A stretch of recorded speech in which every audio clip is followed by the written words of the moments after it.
I could not have been more excited than I was when the Rep announced that its 50th season would open with Follies, perhaps the greatest and certainly the least often staged of Stephen Sondheim's masterworks. The cost and the conceptual difficulty of the show make it more of a challenge than most companies are willing to undertake.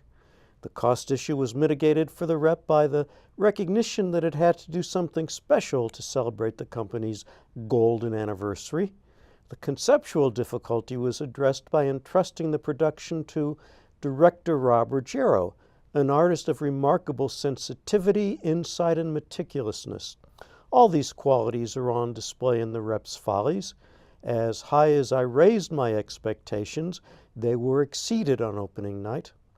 The action of Follies takes place in 1971 in a decrepit theater that used to house the annual Follies produced by a Ziegfeld-like impresario named Dmitri Weismann, played with the most avuncular charm by Jonil Joplin. The first Follies-like number comes when Roscoe, played by Robert DuSold, serenades the beautiful girls as they descend the once grand staircase. The Rep has assembled a superb cast that makes the Follies-inspired songs an unalloyed delight.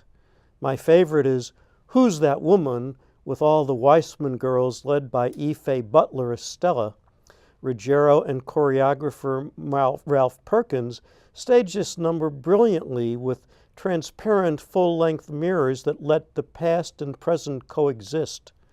Vonder Haar shines in Broadway Baby, as do Amra-Faye Wright in Paris, Nancy Opel in I'm Still Here, Carol Skarimbas and Julie Hansen in One More Kiss, and James Young and Dorothy Stanley in Rain on the Roof. Ron Himes is a strong contributor as Max. But the title Follies doesn't just refer to the Weismann-produced shows of the past. James Goldman's book is also about the follies we make of our lives with foolish decisions in our youth that lead to foolish preoccupations in our maturity.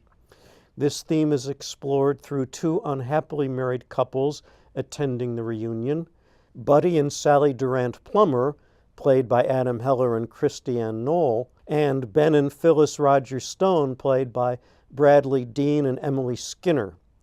They are all superb, especially when they recall the times all four spent together in their youth.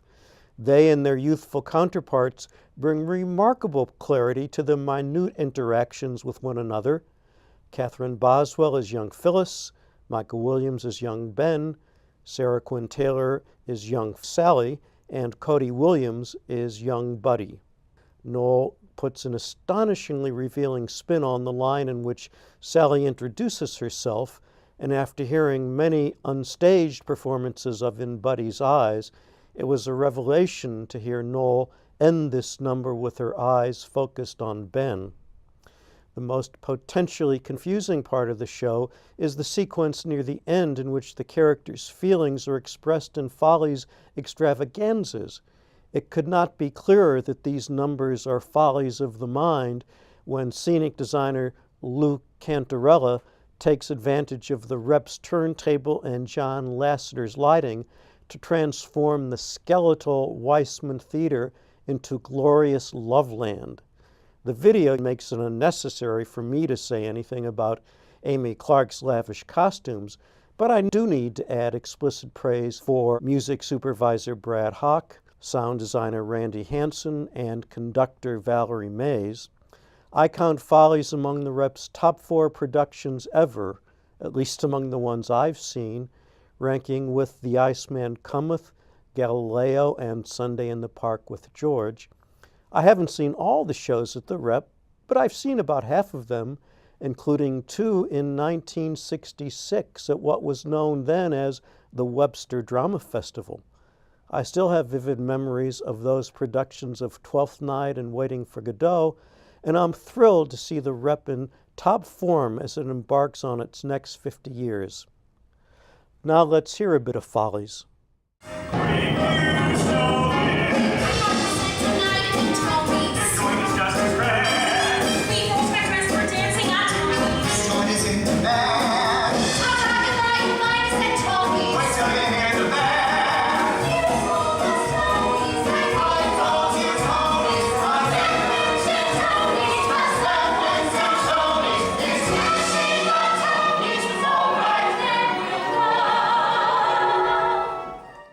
Hey, thanks for watching. Click here to subscribe and check us out on Facebook.